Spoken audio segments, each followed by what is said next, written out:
Good morning, Tony. Good morning, G-Lane. How the bloody hell are you? Good, actually. Good. That's exciting. Yeah, it's really exciting. I'm going to play golf this afternoon. All that. Aren't you at work? No, like late this afternoon. Like, because as the summer gets here, that's what I do love about summer and just the getting lighter in the mornings and a bit more light in the evenings. Yes. Is you can actually leave work and slip in 5 or 6 holes of golf. Obviously, you tell your partner it's 9, but you just play 5 or 6. Obviously. And then hit the club. Well, the issue that I have with playing golf at this time of year, very damp out there, very boggy. Oh, yeah. I'm losing Moist. a lot of balls. You put a ball up and it just sort of cements into the core of the earth. A lot of plugging. And you wander around going, where in God's green earth is that ball? And you go, oh, there it is. It's literally in God's green earth. Yeah. I found it. No bounce, just all... Yep, so that's me. Going to drag the 9-year-old out who's basically smacks talks to me the whole time. That's parenting. Yeah. That's good stuff. Oh, yeah, it is parenting. You're right. I'm parenting this afternoon. I'm not playing golf. Exactly. I think that get your kids into sport that you're into real early, and then it becomes like a bonding activity. And not only are you doing something you're quite enjoying, but you're being a good dad in the process. I find the driving range is the key for that. My 9-year-old, he loves the driving range. And I kind of forget that he loves it. And every time we go, I'm like, why aren't I doing this every weekend? You should be. Yeah. You really got to lean into that. Yeah, I think I've got to Otherwise, you'll make it his passion. Otherwise, you'll end up at Westwave.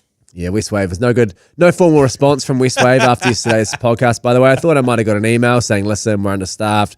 You know, we haven't bounced. I think a lot of people, and I realize I'm just relitigating this as well, they just never recovered from the old pandemic. The pandemic, they were like, oh, we're short-staffed. What if we just never rehire enough people? I feel like everywhere's gone to the dogs. I think every business took the opportunity during COVID to really get rid of the dead wood. I went to upgrade the cell phone recently. My old one I'd had for like 10 years. It wouldn't last a day. It wouldn't even last like sort of 6 hours before the battery went dead. I was like, all right, I finally do it. And I wandered into just one of the major phone shops. Yeah. And I don't want to give away who it is. I don't want to blow up my spot or anything. But let's just say they sponsor a major stadium in Christchurch. And I wandered on in to their flagship store, I would imagine, right in the middle of the CBD in Auckland on Queen Street. Wandered in and I was standing around. I was sort of waiting for like 5 or so minutes.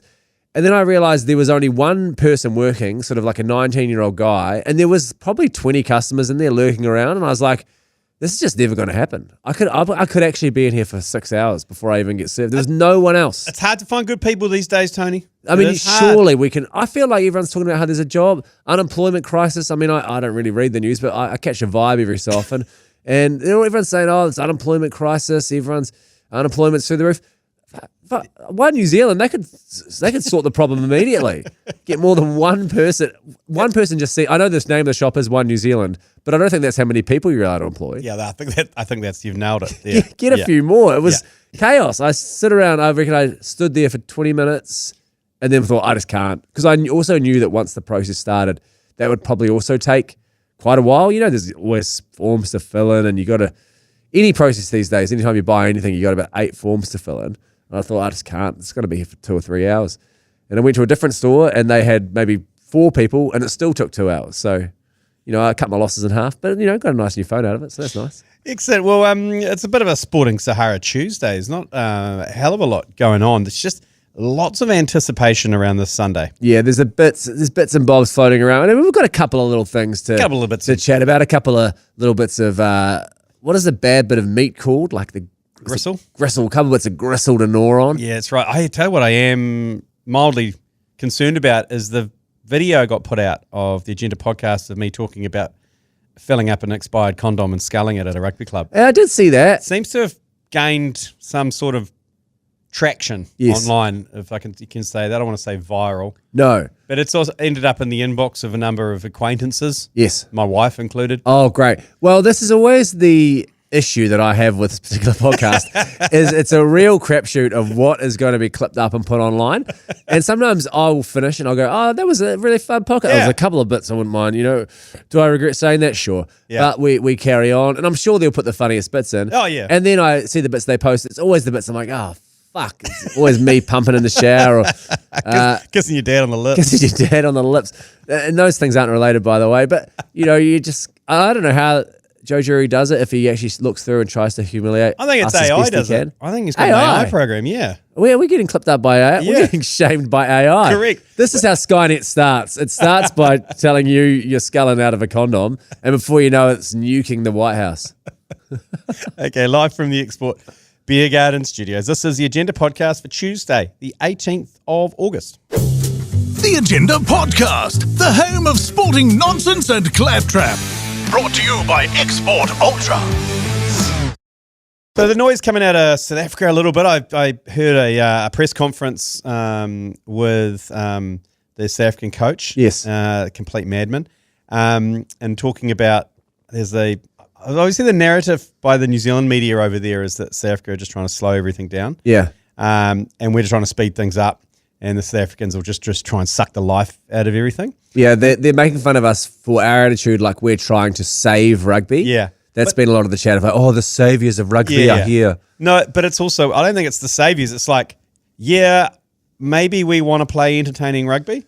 Not even that, like good rugby and a good way to win a game well, as opposed to just dribbling over, kicking over a few penalties and going, we won. It was, everyone hated it, but we won. Razzie comes out. It was quite a good comeback, actually, because I don't know who asked the question, but he's like, did you watch the games over in New Zealand? Did you watch the Wellington game? That was not slow, no. That was not a slow game, beating you by 40 points. That was not slow, was it? And it was like, yeah, okay, got you there. You got us there. You got us there, Razzie, nice. You crazy bastard. Well, I also liked how he said they were going to name their Springbok side. Normally he names it real early. Oh, he names it like a couple of months beforehand. Yeah, because he's like, I don't care. I'm going to name the side, and we can change it anyway. But he said, this week I'm going to name our side on Thursday just to, I want to help out the New Zealand team. Like I'm going to name it on Thursday because I know you guys name it on Thursday as well. So, I'll sort of, as a favour to you guys, was how he positioned it. So still making fun of us at the same time, which you got to love. So we're not going to find out who's in the South African team till Thursday, which is probably when we'll find out who's in that All Blacks team. Wouldn't surprise me if it was even Friday. Yeah, it'll be Thursday 2 a.m. or something. Sometime when no one is looking, they'll fart out a press release saying who's in the team, when they could really build some anticipation and, make our podcast early. If they announced it tomorrow 10 a.m. Wednesday, perfect midweek. Perfect timing. It's the way to dominate the headlines and people are talking about the All Blacks the entire time. We're lucky at the moment because there's enough injuries that we still get a little update here and there. And we've had another one, which is Suala Ma'u, who is the Highlanders. Oh, you got another All Black. Got another AB. Hey, yeah, boy. Just the front row, though. Well, we're creaming it at the moment. Hey, Josh Jacob, he's a Highlanders man. Hasn't played for the Highlanders He's yet. A true blue Highlanders man. He's not born in the south with a cheese roll in his mouth. Classic Highlanders man. We've got Fabian Holland. This is the hideous days we've had as Highlanders fans with All Blacks I in am Groot, some obviously. time. I am Groot, Tava turnover. Yeah, yeah, it's pretty good. I mean, you chuck this in, you got I am Groot, Tava turnover, as you mentioned, Ma'u sliding in there. We've got Fabian Holland in there, Josh Jacob. That's 5 All Blacks. Do you reckon? This time last year we had 1. Do you reckon, I'm going to throw it out there, if a loose forward goes down, do you think they will call up Lucas Casey ahead of Duplessis Kirifi? Yeah, well, it's a tough one. I think they might. I think they might too. And you would have to say, based on the form, if you go, we need someone who's been playing in the position first and foremost. I just don't think he's doing himself any favours saying yes to this 12 shenanigan. Well, maybe he's been. I reckon he might have just been told you're not going to get picked on this tour. Yeah, and he's like, well, fuck it, I'm going to play second 5. But surely he goes immediately, rings up Toulon. Mate, get me on the plane. Yeah, that too. What is he doing in New Zealand rugby? Or Toyota or Sungoliaths or... God, he'd be devastating in Japan, wouldn't he? Oh, my God. For the Kobe Steelers, he would be devastating. He would be chewing up players and spitting them out with those absolute quads. By the way, IRL, when I saw him the other week at Western Springs, he is a full gargantuan. He is so wide. He could be the girthiest player we have. Still not tall enough, which is his main issue. Yep. But he sticks out on the field because he's just so blocky. He's a little block running around out there. The weirdest shaped human being of all time. And I wonder if it is that thing of rugby player. Maybe he's, in the gym so much and he'll shrink back down to normal. But maybe that's a league shape. League players, like if you look at the likes of Aaron Clark and stuff, not very tall, but just a block of a man. Well, I guess the turnover is his area of speciality, right? So maybe he thinks if I played league, my main point of difference is immediately disappears. Yeah. But surely he should shop around and imagine him rampaging at hooker. Yeah. It would be devastating. Sniping from the ruck play. I mean, he's got the skills. He's playing to give up. Maybe this is it. maybe this is what he's trying to do. He's trying to bone up his backline play so that he can Play in the sort of centres. have a yarn to some NRL clubs. Could he be the new signing for the Southern Sperm?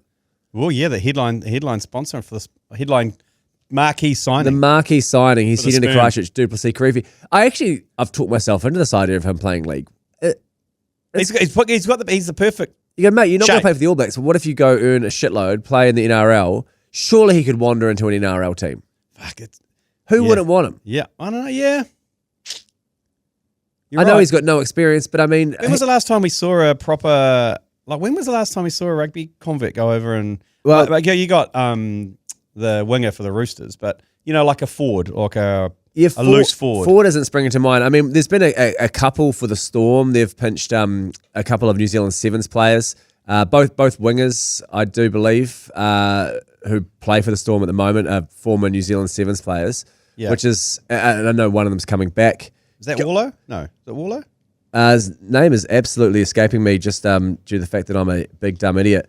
But he's coming, Will Warbrick, he's coming Warbrick, back that's to the Wars. Yeah. And the other wing as well, who's, God, I'm going full dumb guy for forgetting all the names. But he used to be a Sevens player. And he They're all plays backs over there. though. Is there any forwards? Like any loose forwards? Back in the day, you had Mark Carter. Remember, he played for the Warriors. Yeah, he does That's a play blast for the from Warriors. the past, isn't it? Yeah, that's a good shout. Mark Carter. Yeah. I don't know how well he did. No, for the it Wars. was a time actually for the Wars there because you had Kerwin, Yeah. you had Mark Carter, Ellis, you had obviously. Mark Ellis going over there. And remember the halfback Robinson? He used to play for North Harbour. I think he played a couple of games for Mark Robinson. Yeah. Played. Moses Leo is the player I was trying to recall. Yeah. So I just had to scratch that itch. You know when you can imagine his little face, but the name is just escaping you. So I mean, not bad for the Storm. Have obviously got their eye out for New Zealanders to get Will Warbrick Yeah. and Moses Leo. Yeah, well, there's Heather Duplessis Karifi's. And Nosing I mean, around. Mike Hosking loves the Warriors. So imagine if his stablemate, the Breakfast Show, loves Yeah. the Warriors. The Drive Show of News Talk ZB is in the Warriors. I mean, it sort of writes itself. This is good. Can someone please talk back me and say that I'm not crazy here? 0800 80 1080. Yeah, text ZBZB to ZBZB. Hey, news though. You said that Crazy Razzie has delayed the naming of his team. However, Yes. it might have something to do with the fact that his captain, Yeah. Sire Khaleesi, is under an injury cloud, as is Oxnish. Yeah, one of the great names Yeah. in world rugby, Oxneach, 2 vowels in Yeah. the whole of that name. Yeah. Love that. And Salisi, I mean, he's been in church with Adi Savia the whole time. I don't know Yeah. if you've been following that on Instagram. They're going to some sort of South African mega church, which is more power to them for heading over there and getting in amongst it. But might not have healed his injuries. And he's a talismanic player, isn't he? He's Yeah. sort of the heart and soul of that team. He only plays about 20 minutes a game, but nonetheless, he must be an incredible vibe guy. But yeah, maybe that's why they're naming the team late, giving him every chance to play. Yeah, so they've got a little bit of injury concerns. But yeah, the smack talk continues. It's going to escalate by the time Saturday comes around or Sunday morning comes around, 3 a.m. A day game over there. So Yeah. all of their other games have been kind of night games for the warm-ups. And then come the test matches, afternoon footy. Well, they get it in South Africa. Yeah. I feel like we'll constantly play day games in South Africa, and I wonder if it's because it is more annoying for us. Is it that, or is it the potential of getting stabbed at night? Yes, there's probably that as well. Maybe it does ratchet up the Crime? crime factor. I don't want to besmirch the entirety of South Africa by saying that you can't go out after dark. Well, I think Joburg, you can't go to admit it's not a fun time at night. It looks beautiful. Can I just say this? I've never been to South Cape Africa. Town looks beautiful. I'd love to go. Cape Town looks beautiful. It looks like an amazing place. Cape Town does look beautiful. I think it's one of those places. A shame we don't play there more often. And Super Rugby going to kaput is obviously a massive downer.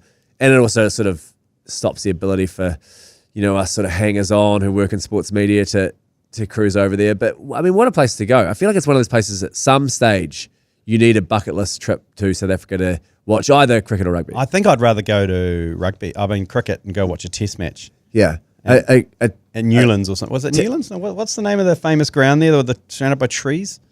It's We're really fumbling our I way know. through. I mean, a better sports podcast would know. we would, but I think this makes us relatable, and we're being honest and raw and incredibly vulnerable. Yeah, that's true, actually. I mean, I need to get so upset about it. I need to maybe shed a tear. Mel, do you have that emotional music that we played the other day? Could you just play that for a second? So I don't know. I'd like to be a better podcaster, but every so often I'm sort of grasping at the words and they just don't quite come to me. And I just don't know if I'll ever live up to my potential. Yeah, listen, it's okay. It's okay, man. As long as you're trying your best, and you're learning, and you're growing as a person, Thanks, man. and you're growing as a podcaster, that's all you can ask for, man. If you use this as an opportunity to grow and develop, then you will be a better podcaster, okay? So just stay strong, man. Stay strong, brother.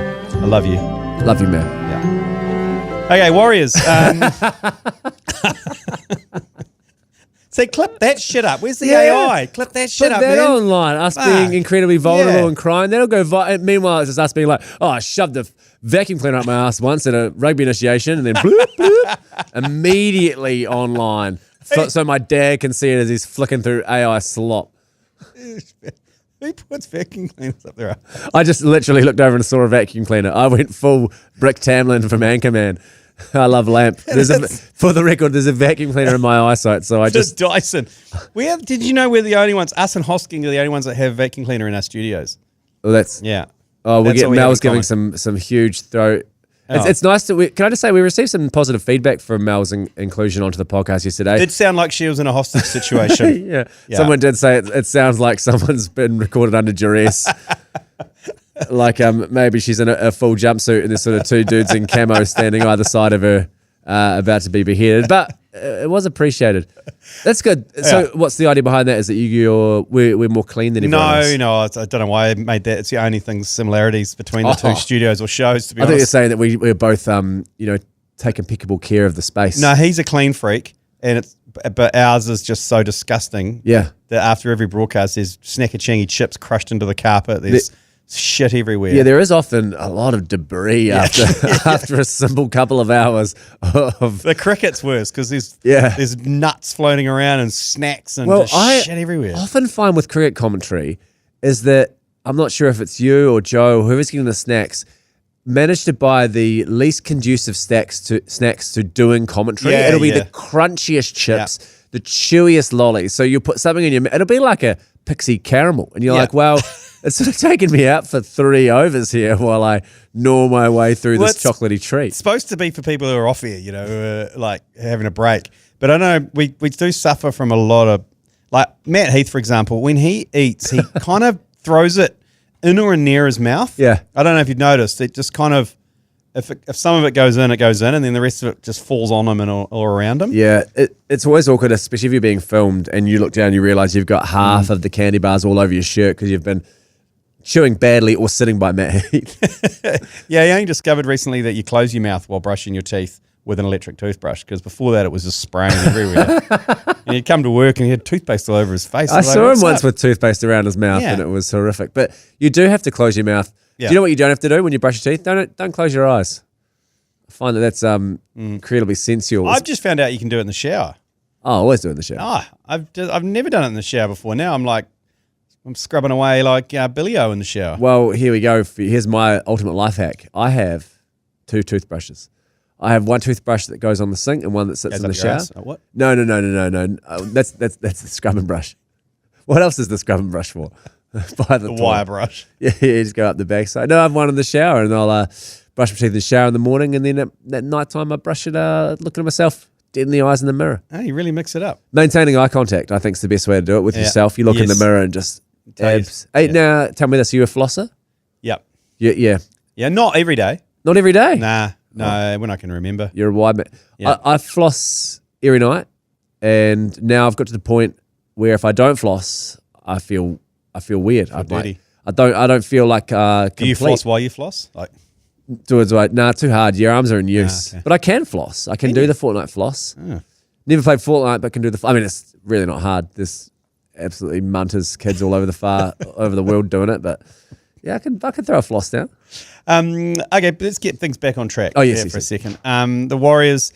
It's Luke Hanson versus Jet Cleary. They reckon to be replacing Metcalf. It's going to be Luke Hanson. Yeah, it's going to be Hanson. He's already started in the Premier grade team for the Warriors. Yeah. He's had a couple of starts, been on the bench. Jet Cleary's basically checked out. Am I right in saying he hasn't made his first grade debut? No. So surely, I mean, it's Luke Hanson all day, and I think he was solid in that first game that he played. He scored a try on debut. Scored a try, kicked, and they say, kick well, tackle well. That's all you need to do. Yeah. Especially as Manai was saying at this sort of moment, the team is such that it's sort of driving itself around the park. And I think by the time Harris Tavita, he'll steer the ship. Yeah. Leave it in his trusty, can I just say, very bulky and sexy hand. He's a horse. He's smashing people every game. He's chopping someone in half. And that left foot step of his as well. He did it twice to score that try. So bang, bang was. Well, the chat was so Sean Johnson-esque, that double step. They threw to Shawnee J, who was on the commentary, which was quite nice actually having at least there was one person. They felt slightly awkward about shitting on the Warriors the whole time, like they normally do. Yeah, because Sean James, he was there changing the game for us. He changed the game. But then I wondered, maybe is this time that he changes the game literally, and do they do an SOS call out to Shawnee J? I think he's too busy changing the game in the media landscape to change the game for the Warriors. Do you reckon there's been a phone call of like, hey, listen, if... You can't be out of the team, because he's been out of the team for a year and a bit.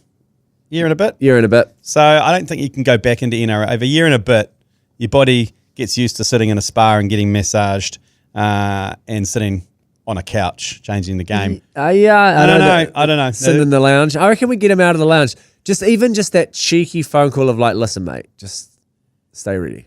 Maybe if you wanted to do a bit of PR, but no. Let's say Luke Hansen runs out on Saturday, gets injured. Leka Halasima. Just chuck him in there. Chuck him at 7. Imagine opposition team like, oh, yeah, well, I mean, you're Wade Egan, you could probably pull him in and have someone else play hooker. Actually, I think there's a stack of hookers lined up in the shed, so that's probably the next scenario. Maybe even before Jet Cleary, to be honest. So if they win the next 3 games, they are going to be there or thereabouts, either minor premiers if goes away, or second. Worst case, we're going to come third, I think. But obviously, we want those first 2 places because that means we'll get the 2 semis at home. Yes, but then this is the big news that I didn't know this until I read it in the Sydney Morning Herald. Cam George said that they don't want Eden Park. No, well, and basically they'll pry Mount Smart out of their cold dead hands. But they got no choice. Well, I think that they will. They said that there's like for like comparisons where, they haven't had to. Sydney teams haven't had to go and play those prelim finals at a different stadium. They've been fine in their sort of 26, 27,000 seaters. He was very adamant, saying, they haven't made any other team do this at all. They've got 26,000 people at their venue, which satisfies the current finals policy. So to make the move, they would essentially have to rejig the whole finals policy. But there's money on the line. Kicker, there's probably about $3 million in ticket revenue that they're going to get. Because Warriors when it comes to the finals, the Warriors get 0 ticket gate revenue. They hand everything over to the NRL. So when you sell out the stadiums, all the tickets for the finals go to the NRL, not to the Warriors. So that's why Peter V'landys, who's not a man, few scruples when it comes to kind of making a decision of fans and money. He'll go for the money every time. Every single time. So the difference here between going from playing 2 semi-finals at Eden Park with potentially 50,000 people compared to 2 semis at 26, is $3 million. Yeah, which is that's a lot of dollars. That's not bad at all. And maybe they'll need it. Maybe this is what Cam George is trying to do. Maybe he's trying to grease the wheel, grease some palms, and incentivize the NRL to, incentivize them. Maybe say, hey, the Wars will kick you back a couple of hundo grand here. Yeah, I think they should keep it at Go Hard because Go Hard is a difficult stadium for away teams to go to. I think Eden Park is probably too... It's too cushy. It's too cushy. The changing rooms are magnificent. The facilities are great. Everything about it is kind of set out for All Blacks level. They'll have the CEO of Eden Park coming in there and giving selfies, giving them Lego for their kids, and which is great. Yeah. I mean, I love the hospitality, but I think we need to make it a more Spartan environment for the visiting team. Like that, and that is Go Hard. Yeah. Go Hard. The away changing rooms are so terrible. Yeah. And it kind of there's a certain smell around Go Hard Stadium that's an old, musty, mouldy type smell. And you just don't want to break up the routine for the Warriors, especially should they win those last 2 games, which hopefully, they should, Knights and Manly at home. You kind of want to just keep on rolling. They know the drive there. They're keeping all their routines. They're not going, oh shit, we're going to a completely new place. They're like, oh, where do I put my Moro bars? They don't know what's going on at Eden Park. So you want to have it as Yeah, they'll keep it there. I don't think it'll happen. I mean, because Cameron George has come out and said obviously they don't make Penrith move. Exactly. With SMS, they don't make the Storm move to the MCG. Yeah, for their. I think the Melbourne is the big.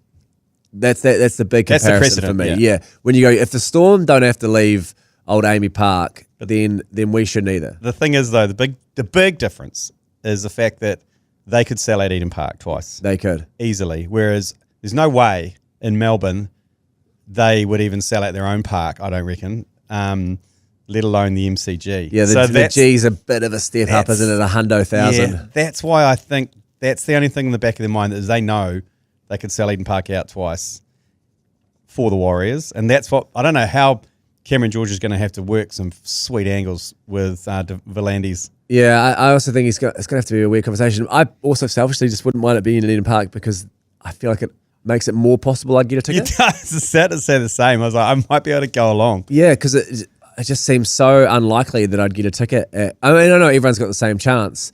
There's all sorts of issues as well because obviously the NRL must take over all the corporate suites and everything. Yeah, I'm assuming I guess. So if you've got a corporate suite for the season, it doesn't count for the finals. You've got to repurchase it. Yeah, I guess they'd be able to do whatever they wanted to do, and the finals is its own system.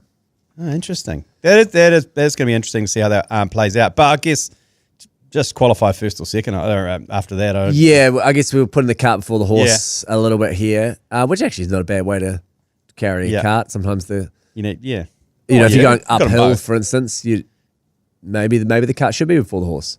I watched this movie, The Covenant, the other day. Have you seen this? Yeah, oh, yes. It's the Guy Ritchie one. Oh, no, I haven't. It's got, old bloody Jake Gyllenhaal, and he's in the army, and he's injured.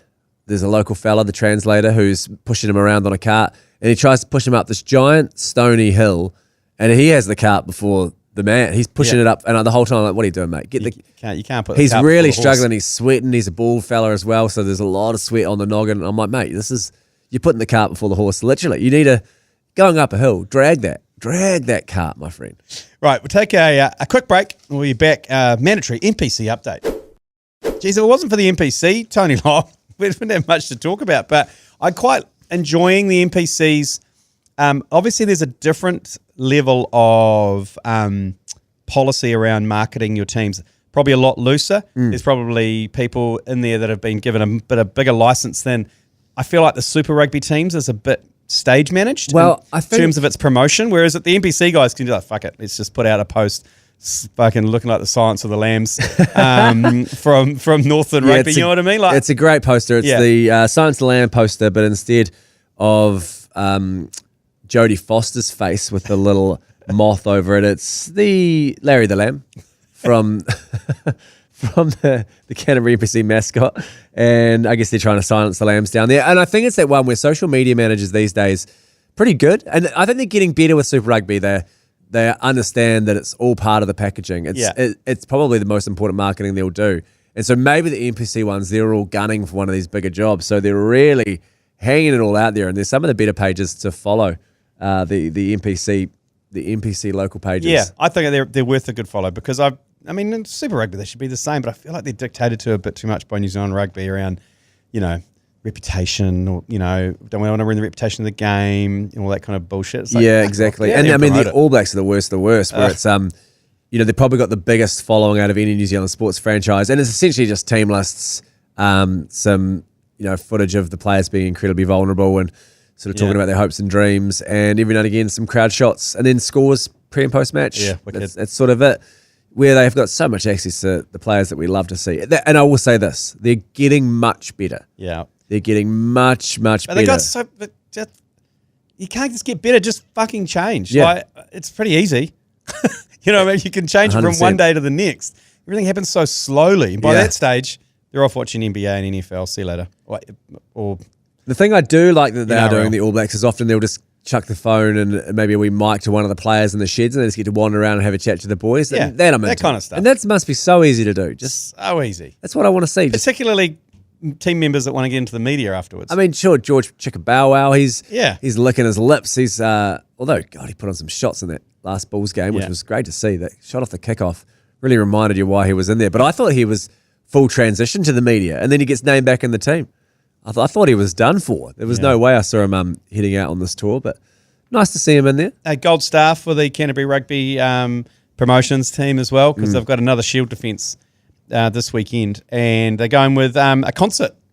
Yeah, they're doing scrum and bass. Scrum and bass. It's just a great little turn of phrase. Can't say I'm familiar with the DJ Fairbrother, which No. is not. He's probably the social media manager's brother. Yeah, it's or fine. mate. But I mean, just a bit of D&B, and they're getting good crowds down there, especially if you go, hey, we've got this new stadium. Thursday night. It's lined up well for them to get the new stadium and have the Shield at the same time. Like, it is that annoying thing where everything does always seem to work out for Canterbury. So good crowds rolling in. A Thursday night game under the roof. I mean, what's not to like? In the middle of town, who would have thought that was a good idea to have a stadium in the middle of town? Oh, I know. So they're running it back on Thursday for scrum and bass, Ramfleet Shield, and tunes from Fairbrother. Yeah, it's good stuff as well, just to go, we need to give other things to the crowds to make them come along. And I guess it was very much done by Auckland at the Western Springs game. That was maybe the biggest collection of bouncy castles I've ever seen in one place. And were they all great? No. Some of them were death traps. Some of them were really low level. There was one in the slide angle was so steep. Like you climbed up, half of it was the ladder and the other half was the slide. And the angle was so steep that a kid could like jump off and essentially not touch the slide before they hit the bottom bit. And you just see these legs go, like, because kids would jump out and you kind of have to flick your legs back. And they just almost do a full cartwheel. Or into a scorpion. Into a reverse scorpion. So I guess it's called a gainer, isn't it, when you do a forward reverse front flip? But because where we were sitting, you couldn't see the slide part, but you just could see the legs going, oh! And some of the reactions were bigger than what was happening on the field from the embankment of people going, oh! As you just saw a kid maybe nearly break their spine. The dangerously stoned people that are supposed to be supervising it as well. It is. Well, have you ever hired a bouncy castle for a kid's birthday party? Yeah, I've hired it for a family day at the rugby club. Yeah, it's I mean, they never turn up on time. Never on time. They roll out, and it's never the one you thought you were going to get. No. You're like, I asked for a castle because it's like a Kind of fairy. smells like cabbage. And they're like, no, this is Spider-Man, mate. It's all we got. And you're like, wow, it's not really with the theme of the party. And they're like, what do you want from me? What do you want, mate? And he hung around for a while. The guy who pumped it up, he ate some of the party food. I was like, I don't know about this. You gotta get out of here, brother. You can't be. And he's like, do you need some hand pumping it up? I'm like, pretty sure I can manage. He's like, nah, I'll give you a hand. I'm like, there's just a dude sifting around in some big cargo pants. He looked like you haven't police vetted him either. I haven't. He could have been a raging pedo. There's no way to know. And I mean, if you were, what a job. Well, you're backdooring, aren't you? You're backdooring into kids' parties. You really literally. And he just he just looked around. Couldn't believe it when he started going for the cut up carrots and the hummus. I was like, get out of there. And then he pissed it off. And he's like, yeah, we'll be back at 4 or whatever. I'm like, cool. And then at 3:45, he showed up again. Was like, yeah. I'm like, mate, what's going on here? You can't be pissing around, eating the carrots and the hummus. Now coming 15 minutes early. The kids are still having the bouncy castle. Hey, I booked in my tickets this weekend. Going to the Battle of the Bridge. Oh, nice. North Harbour versus Auckland. My kids are forming the tunnel for the players. Are they? So look out for the hairy goats, the North Shore team, the Nuggets. Nice. And the Red Rebels will be on the sideline there. So I'm going along to that. That's like a 5:20 kickoff. 5:20. I think out there at Albany. Is it so at Albany? Yeah, and they're expecting a big crowd actually, club day. So all the kids go free. Yeah, great. With every adult. And adults, you get 30% off. Well, I think that with your club code. NPC should be free kids regardless. Yeah. I think the idea that I had to pay whatever it was for a 4-year-old, just turned 4-year-old, I was pretty livid about that. I was like, mate, he's going to... I just hope I hope the bars stay open though, because last time I went to a Harbour game, I went to get a beer at the end of half time and they'd shut the bars. And I was like, all I want is a beer. Like, well, this is any chance I can roller door came down right in front, right in my face. I was like, right, okay. I think it's a staffing issue with those where they literally don't hire anyone to work the second half. It's not even a liquor license. I would have done it. I would have gone behind and poured myself a beer. Have you got your bar manager's license? I did. It's expired. You got to renew it. Yeah, I think this is the sort of thing where between us. So if you get your bar manager's license again, I've got a lapsed celebrant license. I can marry people. Yeah. We can sort of form like a Marvel's Avengers of alternate events where if you need someone to do something, you're like, mate, don't do it. This guy's going to shut the bar halfway through. I'm a bar manager. We can just roll up and do it, keep it running. But you can't be. The problem with that is you can't be hammered and be a bar manager. That's the problem. Is it's like usually I'm looking for my 6th beer. Yeah. And then I'm like, fuck, I'll do it, mate. You can't. Yeah. What, are they breath testing these people? Nah, probably not. You can't be hammered, but you can be an absolute fuckwit. Because some of the people who run the bars, they run them like they're running a regiment in the Third Reich. The strictness level. Oh man, there's some real Nazis up at our local bar up here. I'm not going back there again. Are there any bigger Nazis than people who work at, your clubs and societies where you've got to show a registration number to get in? There's one and I won't say which one it is because I don't want to blow up their spot, but Rotorua, where we attend. My father-in-law is a member. Now I have a member at my local membership at my local RSA, which qualifies to get in. Yeah. And they rule with an iron fist. There is no getting within cooey of that place if you haven't A, signed in, and B, have your membership on you. And you're like, no, I know the number. I can just write it down. And they're like, no. And I'm like, if I hadn't walked past you, I could have written anything in that book and then shown you the slip. I could write anything in there. You're not telling me they're vetting these numbers you write in the sign-in book before they get there. And they literally marched us out. And you're like, we're here to pour money over the bar and we have members. And then luckily we're saved by the day the late arrival of the father-in-law. Oh, okay. I mean, yeah, I've really... They'll be used to people just storming the gates, weren't they? There's no storm of the gates. I guess they know what they've got. They've got a great thing going on there. It's a beautiful little spot. Lovely cheap brewski on offer. Darts, pool, the works. But yeah, they just don't like it if you haven't signed in correctly. Hey, we've talked about this format of baseball a few times, the Savannah Bananas. Yes. We actually mentioned a couple of years ago around the fact that it was starting to take off in the States, and the MLB was getting a bit nervous because they were starting to sell out stadiums.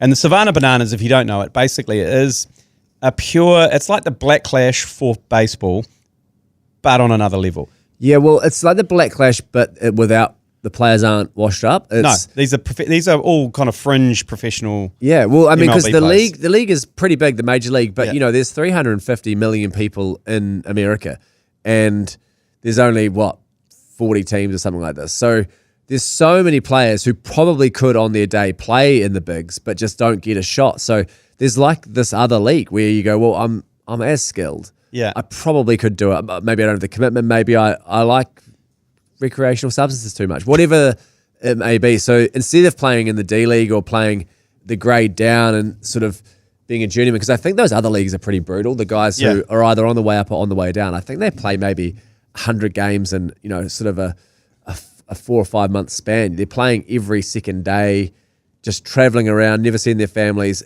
on the vague hope that maybe, just maybe, they'll get called up to the big leagues. And these guys said, nah, bugger it. We're just going to do our own thing. Yep. We'll do TikTok dancing, wear wild outfits. And I mean, most recently, they sold out 2 nights at Coors Stadium in Denver, which is 100,000 seats over the course of 2 nights. And it's just a show. Yeah. Like they get a certain amount of points for trick catches.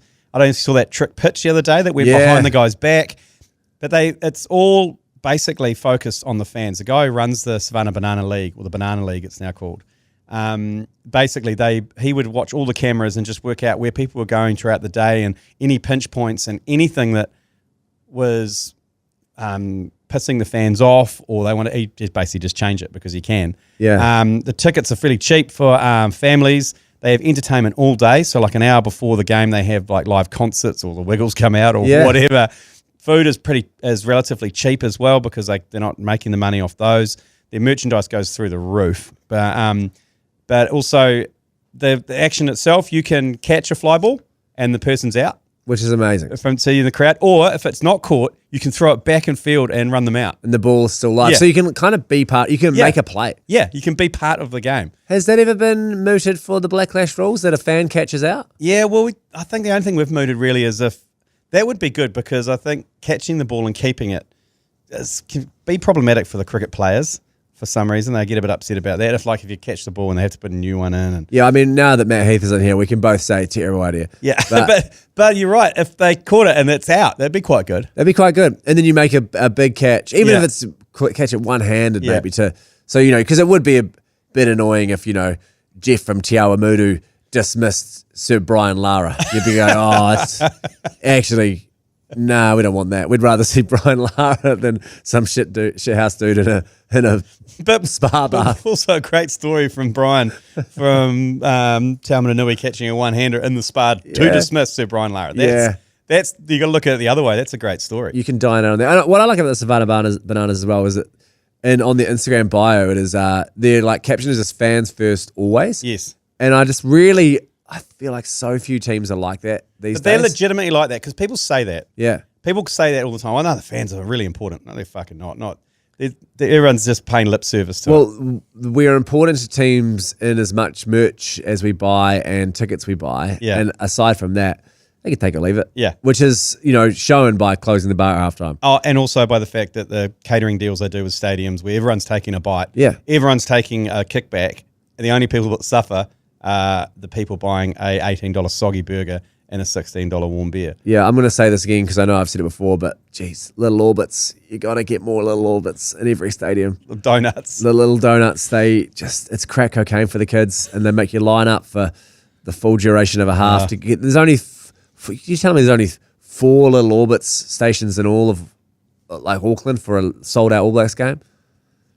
We've got to get a dozen of these bad boys. There's got to be little orbits at the end of every row. Dishing out these bad boys. Alrighty, well, but the latest ones, like you said, 2 nights at Coors Field, 200,000 people coming to watch a baseball game, which people are doing backflips and catching and TikTok dancing between pitches. Yeah. And they also had Kirsten Bell singing Frozen. I don't know if I'm elated or gassy, but I'm somewhere in that zone. What a banger.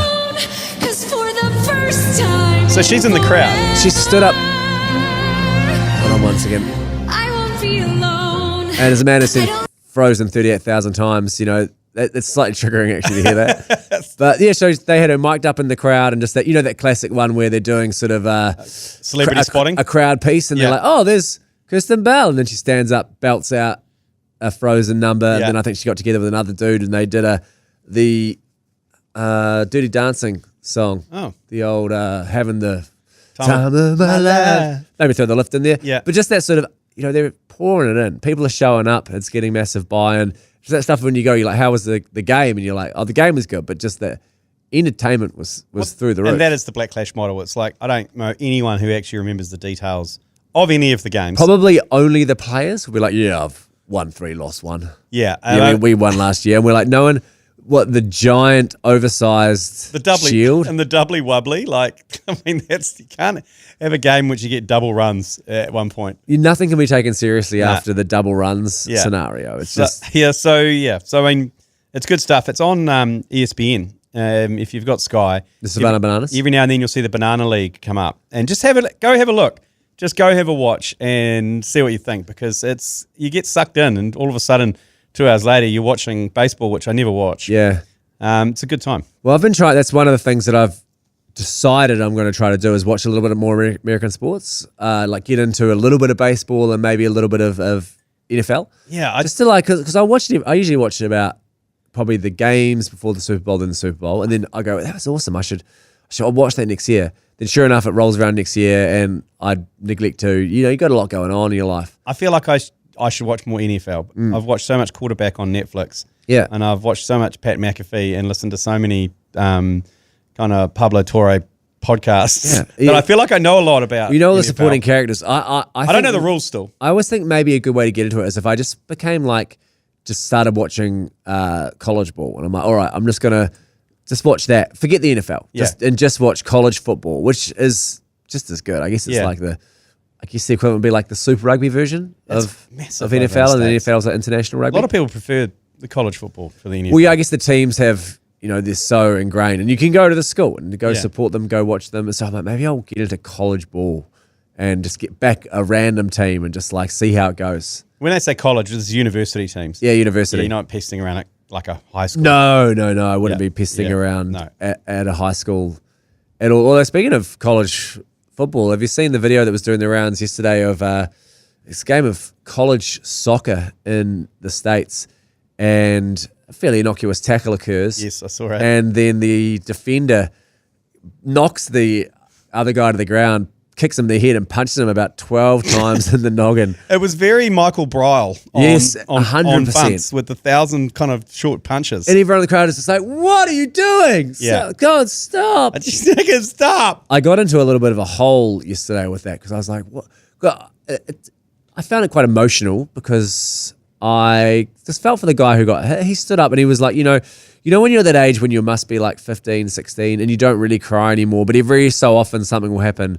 Yeah. And you just can't help it. And you could see he came off crying and you go, oh, it's so rough, like to get unexpectedly bashed and cry. And I was like, oh, this guy's and I started watching him. The more I did it, then I got into a Reddit hole, people going, yeah, none of his team backed him up, this guy. Oh, they did. I saw a guy came flying in with the Eric Cantona. No. None of the team backed up the guy who was doing the punching. Oh, yeah. So all of his team doesn't clear like him. arsehole, They're like, oh, this guy sucks. The goalie comes sprinting across as soon as he sees the interaction because he knows what's about to go down because obviously this guy's a loose unit at training or whatever. He goes, oh, shit. Oh, bloody Devon's about to kick the shit out of this dude. Comes sprinting across. Found out his name. Tried to find him on Instagram. I think he's deleted the socials, probably due to people like me in New Zealand. Massive online hate coming from him. Yeah, so I just, you just hope they both look after it. I don't imagine he'll play again. I reckon it's lifetime ban areas these days. Yeah, I don't think he's. Yeah, I did cop of you. I watched that come up on my feed. Let's take one last break and back with yours, please. Yours, please. Brought to you by Export Ultra. Oh, well, it's time for the Yours Please section of the podcast, which seems to be growing and growing each and every day. We get hundreds of these Yours Pleases, and we try and work through them each and every day because you take the effort to hit that microphone button and send them to us. So we, at minimum, should play them out. So here's the first one. Yours, please. G'day, fellas. G'day, mate. Pre-shower pump. Guilty. Guilty as charged. Lock me up. Throw the keys away. Guilty! Due to those forwards, mate, they carry a heavy ball on and off the pitch. Also, being partial to do it with females in the shower. There's no way I'm letting them see my natural state. Okay. Love yous, fuck yous. Yeah. Right. Okay. I mean, if you're in the shower with a member of the opposite sex or the member of the same sex that you're attracted to, you would imagine that might have taken care of itself. Yeah. I guess... I mean, yeah, that's the point. You don't really want to go into the shower in a full state of readiness because that's almost too keen. True. Yeah. You know what I mean? Yeah. Sure. Whoa, Jesus Christ. who do you think you are? I'm taking a wee in the shower. Would you mind? Yeah. If you come in. You're coming in. It's presumptuous, isn't it? Yeah, full noise. Yeah, it's very presumptuous. You've got to leave an element of mystery about your intentions when you are. Yeah, I'm just getting into wash as well. Oh, this old thing.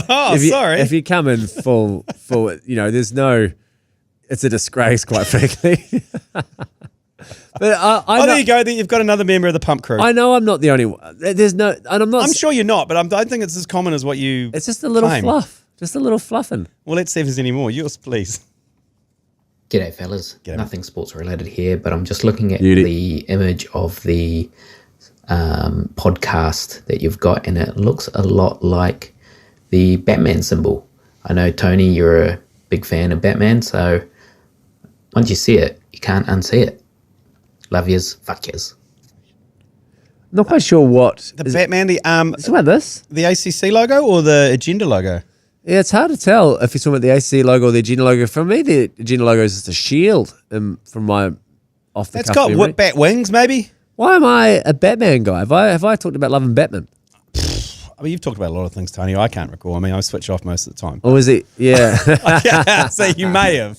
You may have gone down a dark night hole, probably with McConey or with True. with Heath or someone. I do. I maintain that get home from any sort of large scale night, chuck on the opening of The Dark Knight, and then pass out about 20 minutes in. The opening of that movie, as soon as the bus pulls out of the bank, you can fall asleep. But the start of that film just gets better and better the more I watch it massively inebriated. So there you go. It absolutely You rules. just proved it. I guess I am a bit of a Batman guy. Yeah.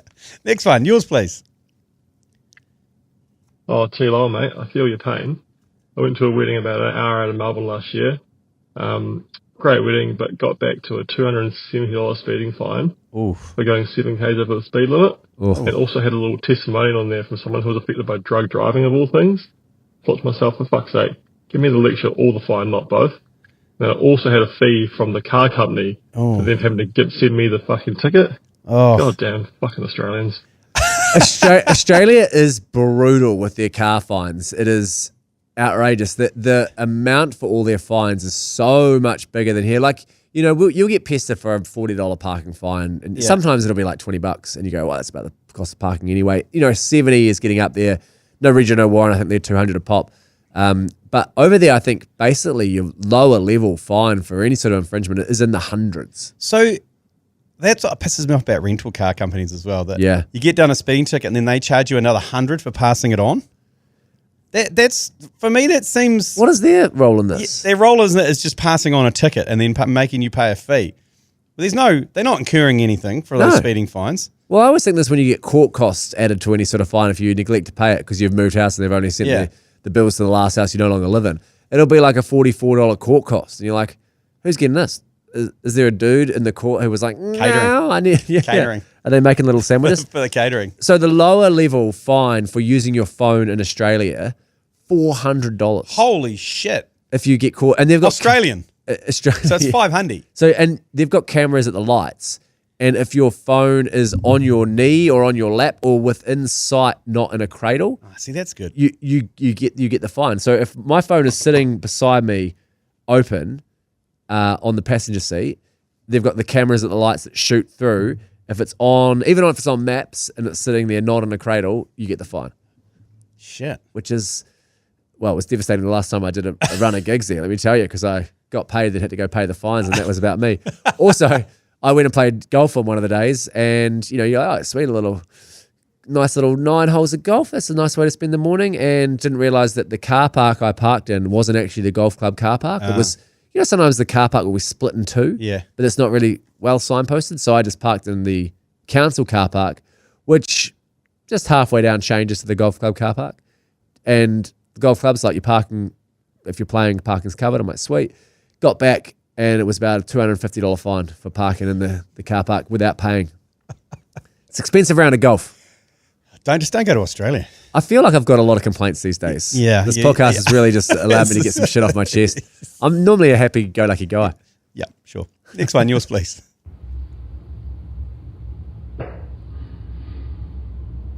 Okay. I was waiting for that. Yeah. Took a while to start. You should get that checked. Yeah, I think that could be the start of a prostate issue if you've struggled to get going. I think the flow's okay. The flow does sound good. There's no stopping and starting near the end, so far as I can hear. But that here it goes. Delayed start is concerning. Oh, a little fart at the end. No voice memo. Just the little post. Just the little fluff at the end is. I don't know. That's what disturbs me the most about that whole entire. Yours, please. Yeah, it's really grim and really bleak that we're forced to listen to it. And I'm just wondering what sort of job Joe Jury is doing when he collates these. Like how many? You send them in, we play them out. But not. Let's not encourage everyone to send in a big piss. We can't guarantee. Now you've said it. We simply can't guarantee. Now you've said it. To play everyone's giant full piss. Well, we might have to do a piss omnibus. Omnipiss. It's where we just play people's pisses out. We could do a Sunday omnibus, like you know the home and away omnibus. So we'll play that, and it'll just be yours, please, of people urinating. And then if you urinate, then we'll tell you whether you should probably go see a doctor or not. Yeah. In terms of the flow. And also, if we say don't go, and it turns out you have some sort of devastating disease that we should have picked up on, you know, we're not trained professionals. Yeah. We're just a couple of guys having a guess. Yeah. Next one. Yours, please. Hey, fellas, can we just check on Tony Lyall? He's starting to get a touch of the meshes about him, complaining about all these midweek games when there's been one. Touch of the meshes, just check on his mental well-being, make sure he's happy. What was I? Cheer up, Tony. Gile, maybe give him a cuddle or something. I told him I loved him earlier. I'm worried about you, mate. I'm not quite sure what I was complaining about. I think it was just the early game we had last Wednesday. That's all, and the fact that we were going to go home for a sleep. But I think wasn't so bad. That wasn't so bad. But I complain about 85 other things. I don't think I complain about that. No, I mean, compared to Mashy, that's unfair because he was miserable 98% of the time. Yeah. You just got a few beefs with council workers and ticketing. Very council-based, I realised. Yes. That it was the council-run pool, the council-run parking fine system. Yeah. It is. I'm in my full ratepayer era. You are. You're going through that era. So, I mean, you're not as miserable. So your general disposition isn't miserable like Mashy was. I also don't remember being bummed out by the midweek game, but, maybe I was in a catatonic state because... Just wait until the 3 a.m. game this Sunday. Well, the 3 a.m. is... I reckon I'd get home and go for a sleep. Well, I think that has to be the play because it's not... Unless you stay up all night, then go to sleep afterwards and have a full night's sleep. But obviously with kids, that does become very difficult. But because we'll be done at 5 a.m. Yeah. 5 a.m. is... quarter to 5 probably. Quarter to 5 by the time you travel home. You'll be home around 5:30. Yeah.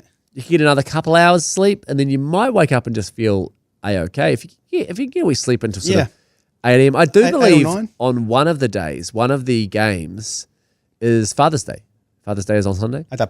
Father's Day is on Sunday. The book talk to the copy kids. So that's the perfect storm because you can get up, watch the game, go back to sleep, then get your mandatory government breakfast, government doctored, what do they call it? Government ordered sleep in on Father's Day. Then get a breakfast in bed at sort of like 9 a.m. So that one there, I think we've got to line that one up there. Make that be known. That's our chance. Father's Day though, that's a challenge, that one, because Father's Day is seen by the mothers as an opportunity for fathers to spend some time with their children, some quality father's time. Whereas Mother's Day, all the girls go out for lunch, and it's a day in which mothers don't have to mother. Yeah, well, there's a real contradiction there that we need to work on. This honestly feels like a trap. This feels like the part of the podcast they're going to clip up and post online for our significant others to see. But I think Father's Day, that's the perfect day to take the kid to the driving range. Do an activity that you would secretly want to do, but you do it in a way. I went fishing one Father's Day, and I thought that was about as good as it gets when you're like, I get to go fishing, which is rad, and take the kids fishing. So it's sort of... you take them to the peelers? To win. I don't think you take your kids to the strippers, not because it's frowned upon, more just the ID. Yeah. Now, if they're not serving alcohol, is the strippers still an R18 only environment? Good question. Is the content dictate the R18 rating? I mean, it could be a matinee where they keep their clothes on. They could do a little matinee. I went to Father's Day matinee. I think a Father's Day Rippers matinee where maybe they get the Rippers, but instead of doing the stripping part, they do like a book club. Magic show. Or some balloon animals. They're like, I made the deck of cards disappear. Don't ask where it went. Look, here is a origami swan. And I folded it without using my hands. The paper, honestly, it's lost a lot of structural integrity. It's very damp, but don't touch it. Don't touch it. Yeah, it's more a Jack's cloth. I think you do it, and you could have, the library story time they have with drag artists. You could do the same sort of thing as that, but with performance artists. Yeah. Oh, there we go. It's an idea. We'll add that to the bank. It's an idea. It's an idea. You can't say it's not an idea. Next one. Yours, please. G'day, you GCs. Keep up the good work, fellas. Coming from a very foggy and dusty Wakatu morning. Oh, nice. Hey, just on Netflix, you guys watched The Hawk? Yes. The caddy in The Hawk, are they wearing a Steady the Ship cap? Looks very remarkably like a Steady the Ship cap. Take a look. Bye. Oh, it's very. I grew up in Hamilton. Yes. So foggy. Fog City, big fella. Inland, mate. Inland. Well, you got the river running through there as well. I remember there were days where the fog didn't leave. Yeah. I think it may have risen slightly at around midday and then just come back in again. I spent my young years in Christchurch in the 1990s, late 80s, 1990s, early 1990s. That was Smog City. So there's the very same but different where it was coal fires. Like a fog, but it hurt your lungs to breathe in. Yeah. And so we left Christchurch when I was sort of 5 or 6. And it's really my only memory is it just being super foggy and hard to breathe. Yeah, well, I spent my university days in Canterbury, and the only time I ever got asthma in my entire life was there because basically when there's no wind and everyone's burning coal and wood, it would just go... Ugh. It just sits over the whole city and you go, Jesus. It's like I felt like an old kind of 16th century street kid. You're running around going, all right, governor. May I have some more? You pretty much. Yeah. The Hawk, great show. It's a slow burn. I must admit, the first couple of episodes, I'm like, But then it actually gets quite good. I haven't partaken. It's quite good. It's straight up Will Ferrell's stupidity. Yeah, great. And I do like the fact that his character is quite funny because he's still dangerously in love with his ex-wife and still thinks he's a chance, and she fucking hates him. And same with his son, and same with all the characters. And he's eternally optimistic. Yeah. And he still thinks he's in it, but everyone hates him. It's sort of the opposite of Ted Lasso, which was he's optimistic and everyone loves him for it, where he's optimistic and everyone's like, no, you're a fucking idiot. Yeah, it's a good watch. Yeah, and his caddy does have a captain's hat on. I did notice that in the first couple of series. It's not the STS Steady the Ship ACC hat, but it is a Steady the Ship hat of sorts. She's probably the best. She's one of the great characters in it. In that one, Sam the caddy. Do you think you have dished out more captain's hat than anyone in human history? Yes, easily. And I'm about to dish out more this summer because I've got those 10,000 in storage. Yeah, so another 10,000 to add. Yeah. Like, there must be few New Zealanders at this stage who don't have a Steady the Ship somewhere rattling around their house. Because even people who don't get them for sport, they can go into a dress-up pile for the kids or a hens do or whatever. They're very versatile. Yeah, you can give them anything. Once you put one on, and I must admit, girls look a lot better in them than the guys. Yeah. Especially they have the hair and they out the back, on the side. Guys just look like they're going to be in trouble at some stage. Yeah, the girls, I think when they pop them on as well, it's all you need and you're at a sport. You know, you like to wear some sort of merch at a sporting game. All of a sudden you're having a good time. You're having a good time. You pop one of those on and you can be wearing a nice, little singlet or whatever it is, a little snazzy pair of shorts you picked up from, I don't know. Zara, yeah. I was going to say Lovisa, but I think that's an earring joint. And then the rest you just pop the captain's hat and you're having fun at the sports game. Right, there you go. Next one, yours please. This nomination goes to Sam Burt, Stephen from Dunedin, Big Ox, and throw Richie Bird in there. Oh, nice. Okay, Stephen from Dunedin. I don't think he should be drinking. But God, that is a pour and a half. Is that going in your mouth? It's so loud. I think that's an open throat. Get that into your pussies. Yeah, love you. Can I just say the out of breath at the end he's very relatable. That's a man who can open his throat because he's basically just poured that down his throat. There's no gulping. There's no Adam's apple going up and down doing the work. It is just he's opened it up like a swan and just gone. Yeah, he's like a pelican. It's a real Watergate situation because that is deep throat, right? He's named quite a few nominations. I'm not sure Stephen Dunedin listens to this podcast, but no. I mean, if you don't know Stephen Dunedin, notorious sports talkback caller. Down there from Dunedin. Yeah, big Feeney fan as well. Yeah, huge Feeney fan. Huge Jason Pine fan as well. Yep. Probably not a huge agenda fan, I don't think. No, I don't imagine. And I don't know how much of a fan of his of just open-throating an Export Ultra either. Well, yeah, we'll see. He's been nominated. So there you go. How many more have we got, Mel? We've got just the one left before Mel chucks the towel. Yeah, I can see her working that towel on her frenzy over there. He's been given a whole pile. Yeah, morning, fellas. Morning. North Shore Render here. I've got a contender for you for the most punishing haka of all time. Oh, yeah. One of the boys on tour in Italy lay down a 10-man haka maybe when he was 18 and dislocated his left arm. Battled on, got it done. I got a video of it somewhere. I'll try to find it for you. Oh, my God. Fucking hilarious. Oh, I'd love to know what haka. Is he down on his knee punching the earth, or is he? I think an over-aggressive throwing of the arms up and it's through the shoulder out. You got to send the video of that. That must be something. I guess like down there. No, it has to be. It's got to be that. Or if he hit his leg or the slap. I mean, it must be a pre-existing condition. He must have a. You know, once you pop your shoulder and you get a little bit of a loose joint, it can come out kind of easy. I do know someone who's had that and they dislocated their shoulder putting a jersey on. After they had dislocated it before, but doing a 10-man haka, and then go, geez, that guy's poo cunner is convincing. After I told my haka humiliator last week, I did get a message from one of the other gentlemen on that saying that he totally forgot that, and thanks for resurfacing what can only be described as the worst skinny white boy haka ever done. There's some memories that just are better left with the dirt over them, and when someone sort of washes the dirt off them, you know, like a paleontologist getting dinosaur bones out and the memory re-emerges, you go, oh fuck, did you have to remind me of that? Now I've got to think about that at 3, add that to the pile. When I wake up and go over my anxious memories, there's also me doing a haka thrown in there. Thank God there's no video evidence of that one because it's making my skin crawl. I felt vulnerable for a couple of hours after that podcast. After telling that story of me, Zippy, and Dewey ripping a haka in front of a bunch of Irishmen. So like the fact that there's some Irishmen out there. But I honestly think they would have loved it. Oh, they did. And they probably now are like, oh, that was the best thing ever. At that wedding I went to that I've spoken about a few times in Ireland, they kind of kept asking us to do a haka, and I just was not keen. Was like, I don't want to. It seemed, because I think we have that thing where sometimes we know that it's a bit culturally iffy. If we're like, I just can't throw out a haka for no reason without, we need, if someone, I'd happily jump in behind if someone else was leading it who had a bit more connection. But it does seem dodgy. But they don't, when you're overseas, they don't see it like that. Well, no, it's like they see every person from New Zealand can rip a haka. It's like Robbie Williams getting a tāmoko tattoo. Yeah.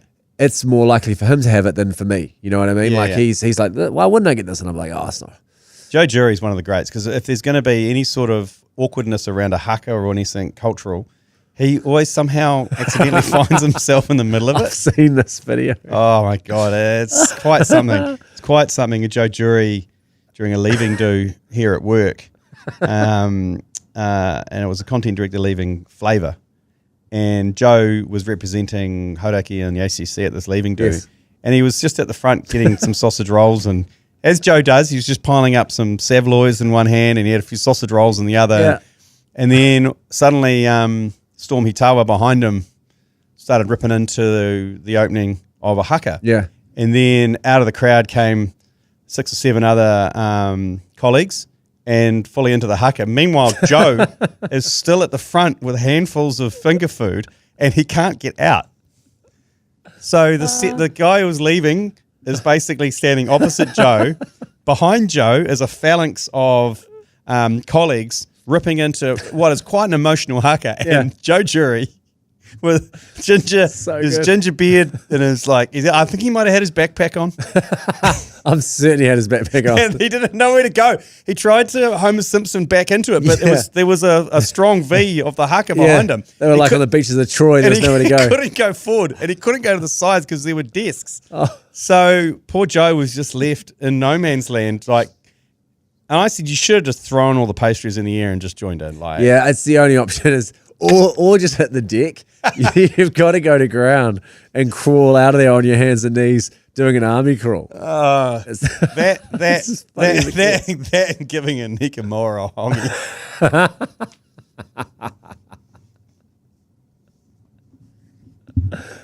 hongi. Okay. We'll finish on that. Throw the towel. Shit the bed. Throw the towel. Okay, we'll be back tomorrow with another agenda. Should we give Elliot Smith a call over in South Africa? Sounds bloody good to me. I think we should give him a call tomorrow and just see what the vibe is over there and if the shit stirring that we hear is going on between Razzie and the New Zealand media is actually a thing. Yeah, and it's been a little while since we have spoken to him as well. So it'd be good just to touch base, see what life's been like there, see how much meat he's eaten, see how much weight he's put on. I imagine it's a hearty amount. If he took enough undies. Yeah. Yeah.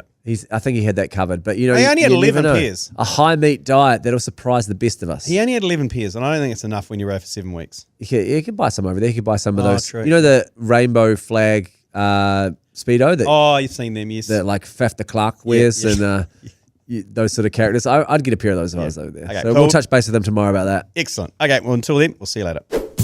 You've been listening to the ACC's Agenda Podcast, brought to you by Export Ultra. For more episodes, like and follow on iHeartRadio or wherever you get your podcasts.